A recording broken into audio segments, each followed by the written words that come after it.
Sylvie Paradiso, bonjour, coach de vie, coach de réussite, coach thérapeute.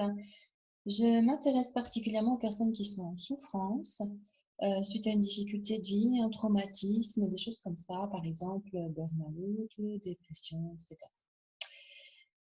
J'ai l'intention aujourd'hui de faire une courte vidéo pour vous donner une petite astuce qui va vous permettre d'éliminer le stress, les angoisses, de vous détendre, d'accéder à un repos du cerveau pour éliminer d'éventuelles pensées négatives qui se répètent et qui font que vous êtes dans un engrenage.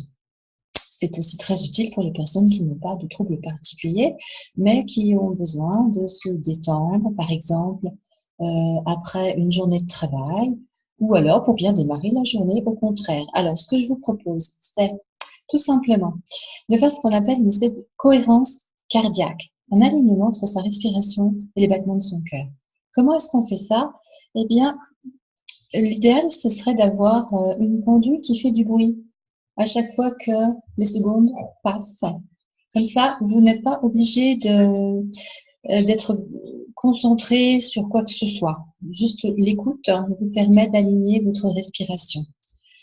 Ça consiste, la cohérence cardiaque, à respirer en 6 temps d'inspiration, 6 temps d'expiration. C'est atteindre une régularité. C'est pas évident au début, hein. Il y a des personnes qui même sont un petit peu en souffrance parce que ils étouffent. N'allez pas au bout. Vous pouvez commencer très simplement, peut-être par 3 inspirations, 3 expirations, 4 inspirations, 4 expirations. Tout ça se calcule donc en secondes, 4 secondes, 4 secondes, jusqu'à atteindre les fameuses 6 secondes. Et à ce moment-là, on dit qu'il faut à peu près 5 minutes de cohérence cardiaque pour vraiment accéder à un bien-être. Si vous êtes pressé ou si vous débutez, vous n'êtes pas absolument obligé de suivre ce principe. L'idéal, c'est d'acquérir une habitude, tout simplement. Plus vous allez pratiquer et plus ce sera facile pour vous et plus vous aurez envie de le faire parce que vous allez voir, ça fait vraiment du bien. Ça vous oblige à vous concentrer sur votre respiration et en même temps, c'est un alignement corporel qui est extrêmement bénéfique à la santé. Alors, mon idée, c'est qu'ensuite, quand vous avez fait cet exercice, forcément, vous êtes concentré. C'est le moment propice pour une petite méditation.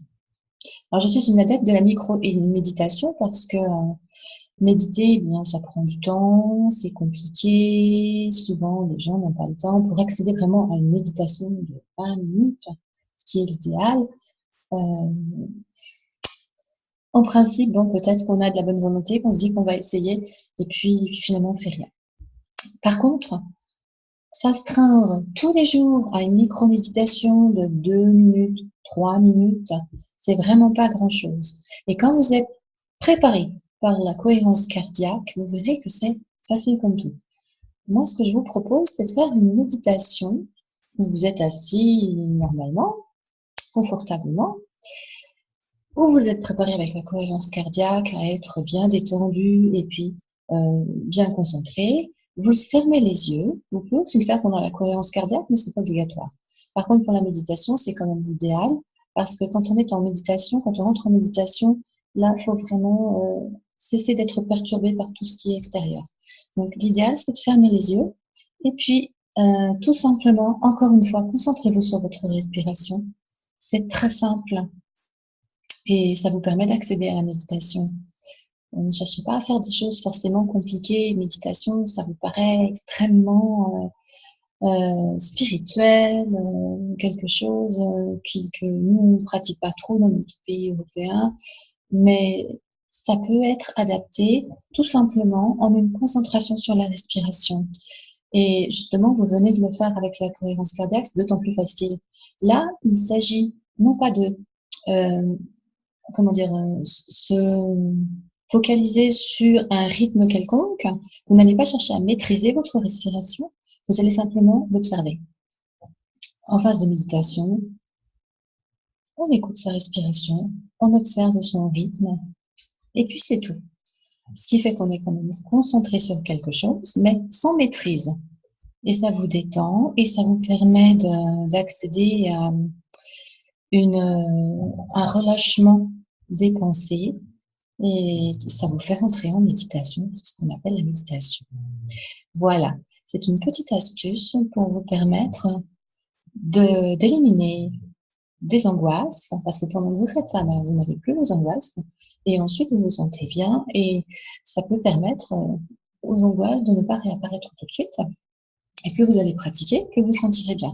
C'est quelque chose que vous pouvez facilement faire 2, 3 fois dans la journée, parce que c'est vraiment très courant.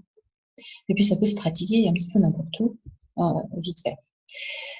Et puis bien entendu, si vous êtes stressé, alors là, vous accédez à une profonde détente et le stress s'est envolé. Voilà, c'était ma petite astuce pour aujourd'hui. Je vous remercie.